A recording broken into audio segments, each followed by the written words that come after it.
İranın İsrail və ABŞ ilə olan müharibəsi klassik müharibə deyil, asimetrik müharibədir. Bəlkə də bu ifadəni eşitmisiniz. Bəs asimetrik müharibə nədir? Asimetrik müharibə hərbi gücü, strategiyası və ya taktikası kəskin şəkildə fərqlənən tərəflər arasında gedən savaşa deyilir.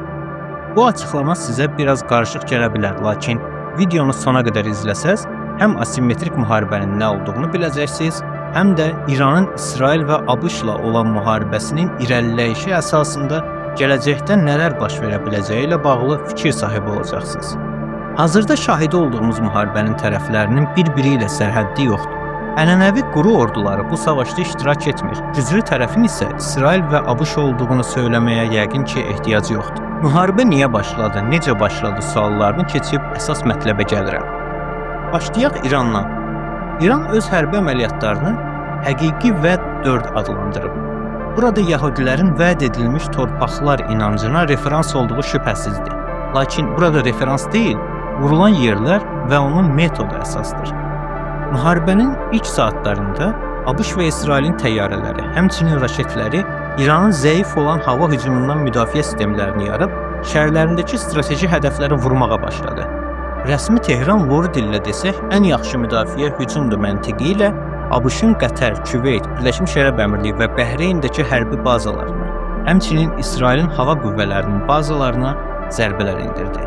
Burada ən çox təəccüb doğuran məqam isə ABŞ kəşfiyyatının bu zərbələrin istiqamətindən xəbərdar olduğu halda hücumların ram edə bilməməsi idi. Burada şahid dronları vasitəsilə hava hücumundan müdafiə sistemlərinin yorulmasının və Fəttah 2 hipersəs raketlərinin dəqiq zərbələr endirməsinin uğurlu tandem olduğunu vurğulamaq lazımdır. İranın bu günə qədər formalaşdırdığı çəkindirmə strategiyasını isə ucuz qiymətə istehsal etdiyi çoxsaylı dron və raketlərlə həyata keçirdiyi hücumlarda görürük. Hərbi bazalara zərbələrin endirilmə metodu isə bizə başqa bir həqiqətdə göstərir. Təyyarələrin qalxış zolaqları vurularaq onların əməliyyata başlaması əngəllənir. Beləliklə, İran dövləti özünün hava müdafiəsini düşmən ərazisini vuraraq təmin etməyə çalışır. İranın hava müdafiəsini asanlıqla sıradan çıxara bilən F-35'lər havaya qalxa bilməsə, ölkə müdafiə olunacaq. Lakin dünyanın ən böyük hərbi qüvvəsi olan ABŞ-ın buna verə biləcəyi təsirli cavabları var. Onlardan biri də böyük donanmasıdır. Beləliklə, keçək ABŞ tərəfinə. Birləşmiş Ştatların İrana qarşı hərbi əməliyyatı Epic Fury adlanır. Azərbaycan dilində dəhşətli qəzəb kimi tərcümə etmək olar.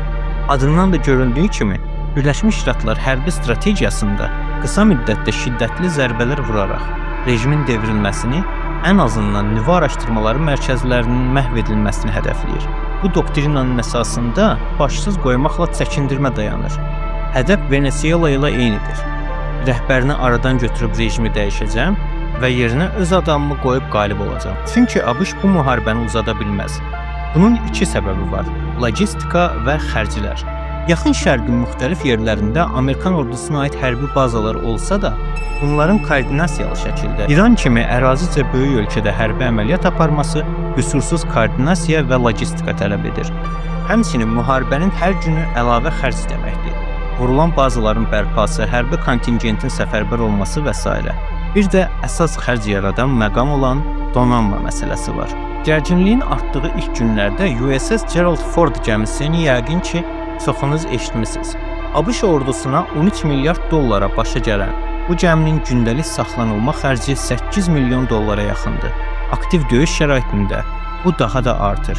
Hazırda İsrail sahillərində lövbər salan gəminin 5000-ə yaxın şəxsi heyəti və 75-dən çox döyüş təyyarəsini daşıdığını söyləmək gücü barədə təsəvvür yaratmağa kifayət edir. Bu gəmidən təxminən 30 il daha köhnə olan, lakin 6000-ə yaxın şəxsi heyət, yenə də 75 döyüş təyyarəsi və hərbi dənizaltılarla təchiz olunmuş USS Abraham Lincoln isə Fars körfəzi və Hörmüz boğazı ətrafında əməliyyatlar aparır. Onun gündəlik saxlanma xərci isə 6 milyon dollardır. Hörmüz boğazı demişkən, buranın bağlanması o deməkdir ki, dünyada qlobal neft ticarətinin 20% dayanacaq. Bu da ən çox ABŞ-a və liberal iqtisadiyyatın mövcud olduğu ölkələrə mənfi təsir edəcək. ABŞ prezidenti Donald Trump əleyhinə yaranacaq potensial etirazları nəzərə aldıqda isə dəhşətli qəzəbin səbəbini anlamaq olar. Birləşmiş Ştatlar vətəndaşı hətta Trumpa səs verənlər belə başqa bir qəzəb daşıyırlar. Onların verdiyi sual sadədir. vergilərimiz nəyin naminə bu müharibəyə xərclənir? İsrailin maraqları naminə? Elə isə savaşın növbəti aktoru olan İsrailə keçək. İsrailin hərbi doktrinası Preemptive War, yəni önləyici müharibə adlanır. Düşmən ölkənin hərbi hazırlığı kəşfiyyat nəticəsində öncədən müəyyən edilir və həmlə gücü məhv edilir. Bu doktrinanın ən mükəmməl nümunələrini 1967-ci ildəki 6 günlük müharibədən yaxın zamanlarda Hizbullaha qarşı aparılan əməliyyatlara qədər müşahidə edə bilərik. Lakin bu dəfə vəziyyət nisbətən fərqlidir. İsrailin İrana qarşı başlatdığı hərbi əməliyyat Şir nəriltisi adlanır. Buradakı şir əlbəttə ki, inqilabdan əvvəl İran bayrağında olan və şahlıq rejimini təmsil edən simvoldur. Rəsmi Təl-Əviv sadəcə düşmənin müharibə aparmaq gücünü əlindən almaq istəmir, həm də oraya şahlıq rejimini qaytarmaq, konkret olaraq Rıza Pəhləvini hakimiyyətə gətirmək istəyir.